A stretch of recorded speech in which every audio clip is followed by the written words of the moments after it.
Alright, I'm here with another video. I know I've done in the past 2 years, I've done like a video where I go over the most valuable items in my collection.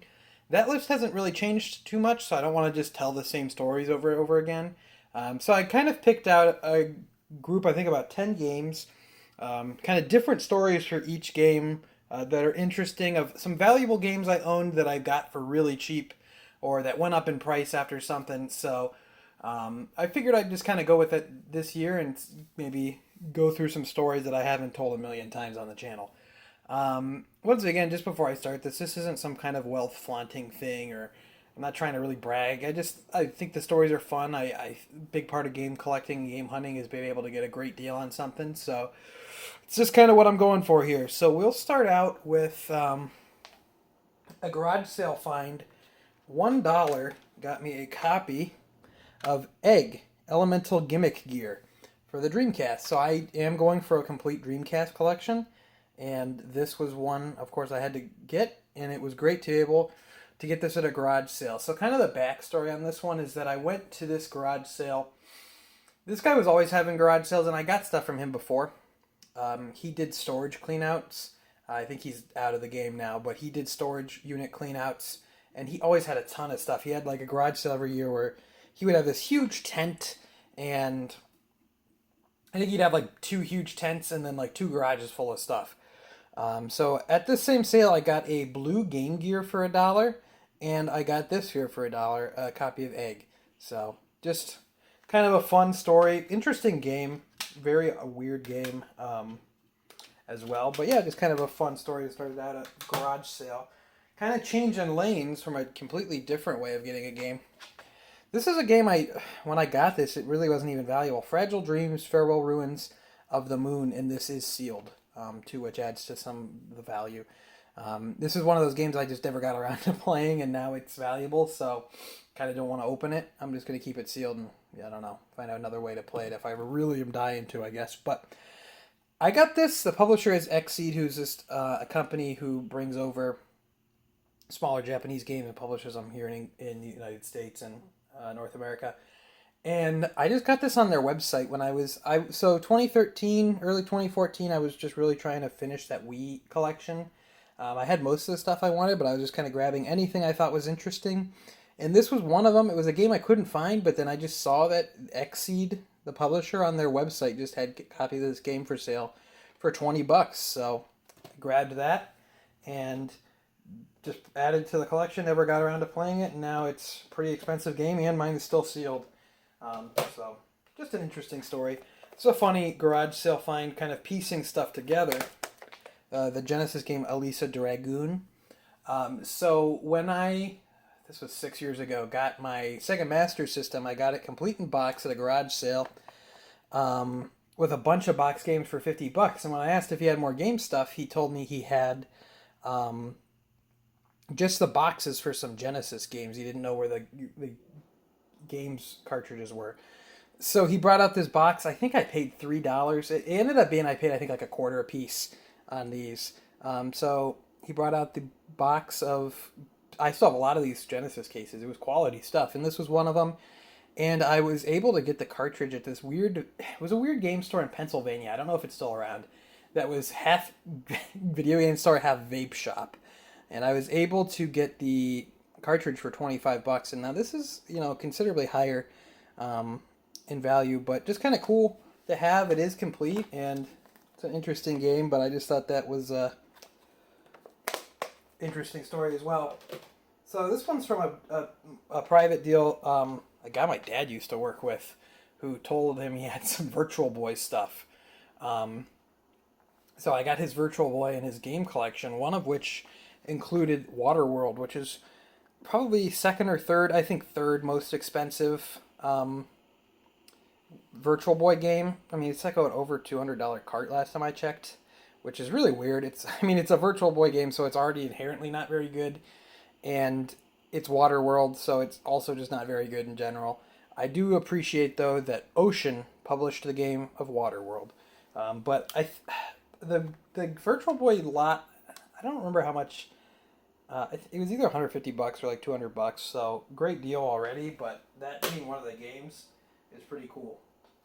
Another interesting one, two games here, complete in box Game Boy Advance games from my local game store. They underpriced these games at the time, and now they're definitely underpriced for what they were. The two Clonola Game Boy Advance games, and these are pretty cool games. They just threw these out on the shelf at $8 each, which I was like, yeah. Back then, I think maybe worth like $40 or something, but still, I was like, yeah, these are in like pristine condition. These are in great shape, and it's just like, yeah, why wouldn't I get these? At the time, I don't even think I knew that they had Game Boy Advance games for Clonola. Um, so yeah, I mean, they're in great shape. $8 each is like, what a steal. And then I looked them up, and I'm like, oh, okay, that's a pretty good deal. Then they're worth a decent amount more than $8, and they sure as heck are worth a lot more than $8 now. So, just a funny story. My local game store, underpriced stuff, and it's worth going to your local game stores and making sure, seeing what kind of deals you can get. Because sometimes stuff like that. I mean, this was 2014, so I think people would be a little bit smarter about it now. But sometimes stuff like that can just get underpriced because it's not your typical Mario or Pokemon type game. So something to keep in mind there. Where do we want to go next with this? I'm going to break up the monotony because I have two NES games, so I'll break it up with another game here. This was a flea market find. I had to throw the flea market in here somehow. One of my better, maybe best flea market finds. This was just laying out on some guy's table for $2. Hillsfar for the NES. I think he also had a copy of Mario, which he wanted $5 for. And I just remember picking this one up, being like, heck yeah, man. Another NES game. I don't have this one. I've never even seen this one. And back then, I think it was maybe worth like $75, so I was pretty excited there. And then it's gone up quite a bit now. So cool to add to the collection. Not really my type of game, but just a funny story of just something out there that, Mario is $5, but that's only $2, and that's worth a lot more, but it's just not that name recognition. And another thing is, when I talk about stuff like this, like I said, that one's not my type of game, but something important to remember is that a lot of the times I get stuff that ends up being high dollar or high end, and I don't want it, and I can sell it off and then put that money towards other games. So, I don't think anyone would be dumb enough to pass up a copy of Hillsfar sitting there for $2, but even if you don't want it, that's still maybe a few other games that you do want. So, something to consider there. And moving on to a pawn shop find. So, pawn shops used to be a huge way I got a ton of games, and now I check them, but I haven't got anything there in a good while, especially for the collection. I think the last time I even got any pawn shop games was some Xbox games, like probably 5 months ago now. It's been a while. But I used to get a ton of games there at the pawn shop, and they used to be like so cheap. They'd be like $1 PS2 games, and you get good stuff. And one of the more interesting ones I got here was Wild Arms 5. I think this ended up being $3, but still a very good deal. This is the full, like, kind of, I think they call it the anniversary edition for the 10th anniversary for the series. But, I mean, this is a full, cool special edition with the art book and everything in here for $3. It's like, that's really, really cool. And then everything is, complete inside. I mean, just one of those finds where it's just like, heck yeah, that's awesome. I'm a big JRPG fan, and it is, I think anyone who does collecting and likes JRPGs knows how uncommon it is to find JRPGs in general that aren't just, Final Fantasy X over and over again, or, one of the more, I guess, uncommon series.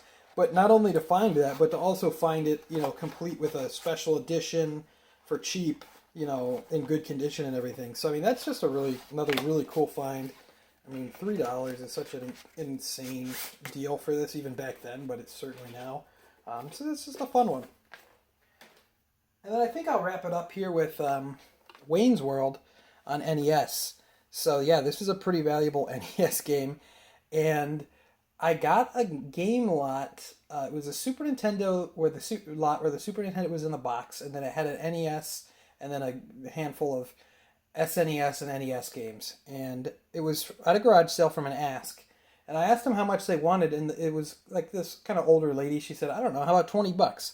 And I was like, that's too low. I'll give you $60 for it.